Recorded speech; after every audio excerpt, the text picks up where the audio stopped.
इसलिए गीता ज्ञानदाता काल ने गीता अध्याय 4 श्लोक 5 में कहा है कि हे परंतप अर्जुन, मेरे और तेरे बहुत से जन्म हो चुके हैं, उन सबको तू नहीं जानता किंतु मैं जानता हूं। गीता अध्याय 4 के श्लोक 9 में काल कहता है कि हे अर्जुन, मेरे जन्म और कर्म दिव्य अर्थात अलौकिक हैं।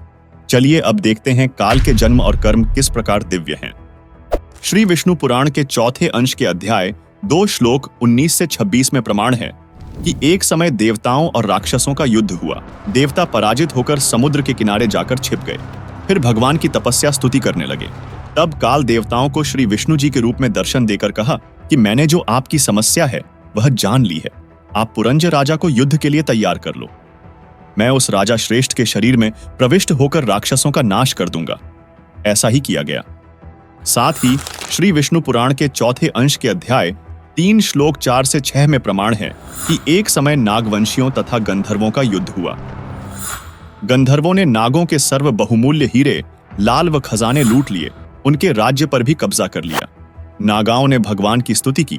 वहीं काल भगवान विष्णु रूप धारण करके प्रकट हुआ। कहा कि आप पुरुकुत्स राजा को गंधर्वों के साथ युद्ध के लिए तैयार कर लें।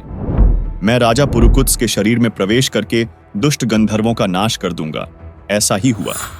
इस तरह इसके जन्म और कर्म अलौकिक हैं।